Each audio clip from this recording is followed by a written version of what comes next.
Namaste, friends. Welcome to Bharat Leads and Jai Hind.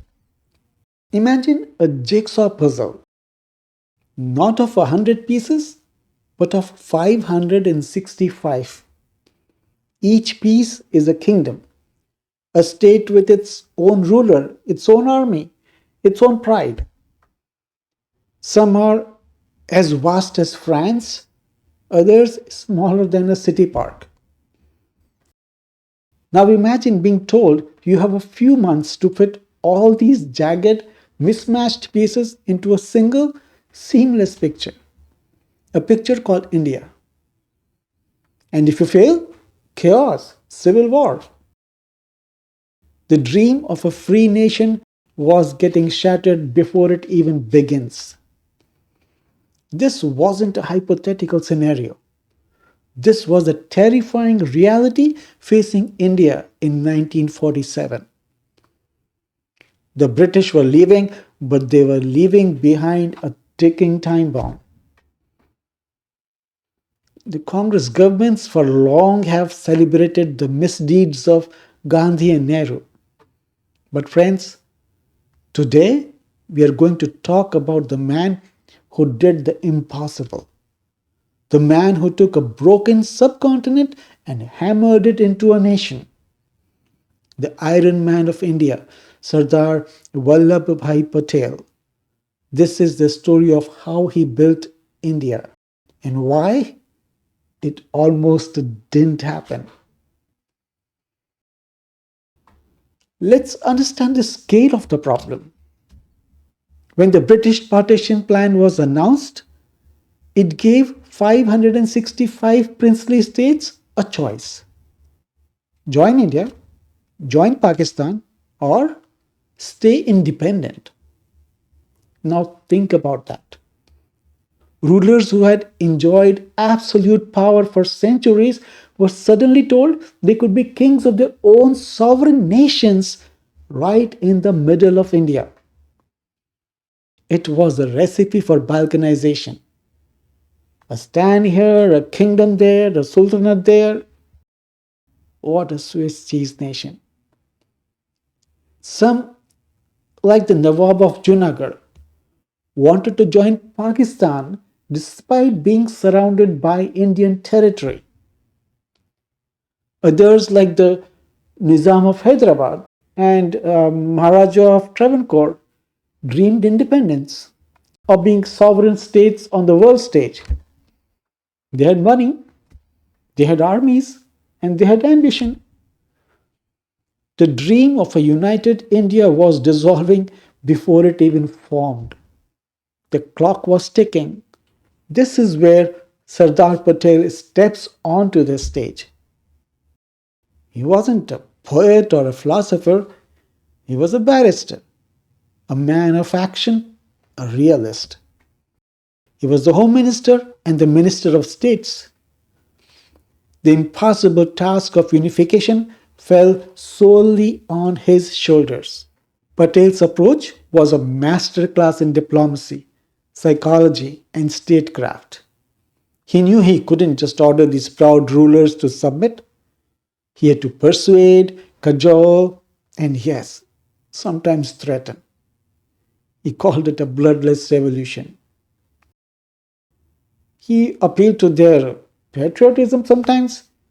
He appealed to their sense of history.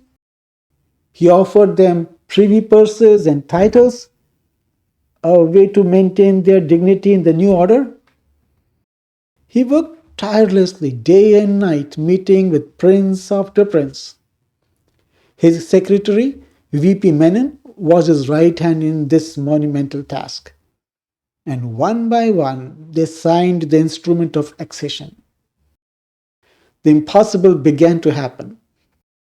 From the sandy dunes of Rajasthan to the snowy peaks of the Himalayas, the map of India started to take shape.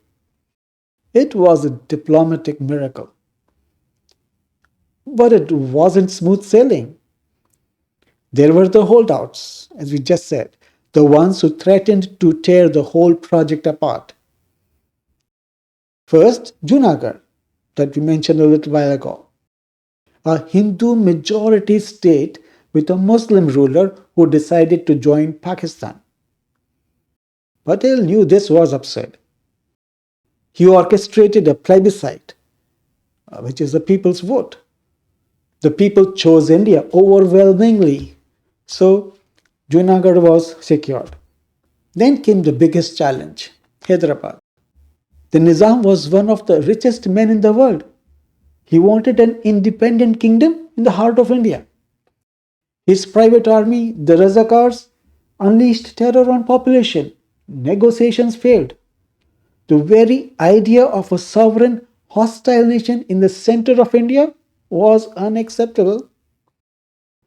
Patel, the realist, knew that diplomacy had its limit. So in September 1948, he ordered Operation Polo, a police action to integrate Hyderabad. The Nizam's forces surrendered in days. The heart of India was finally secured. And then there was Kashmir, a complex, tragic story that continues to this day. Maharaja Hari Singh III, hoping for independence, so Pakistan sent in tribal raiders.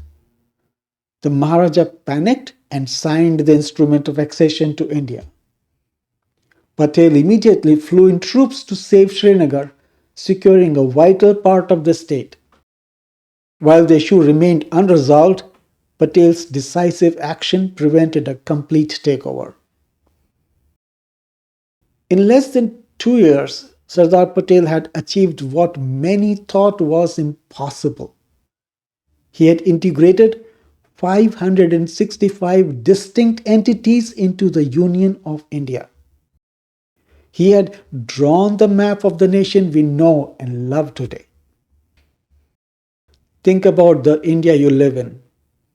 The ability to travel from Kashmir to Kanyakumari, from Gujarat to Arunachal Pradesh as a citizen of one nation. That freedom, that unity is Sardar Patel's gift to us. Without his iron will, his diplomatic genius, and his unshakable vision, India could have become a fractured, warring collection of states. We would not be the world's largest democracy. We would be a cautionary tale of post colonial chaos. He is called the forgotten architect because for too long his contribution was overshadowed.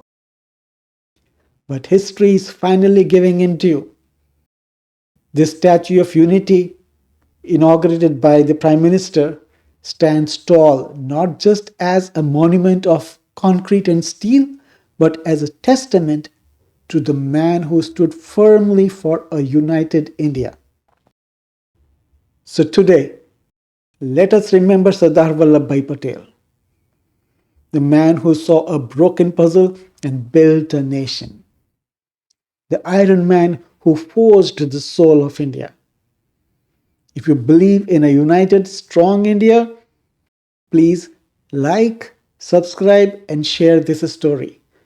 Let's ensure the architect is not forgotten anymore. Jai Hind.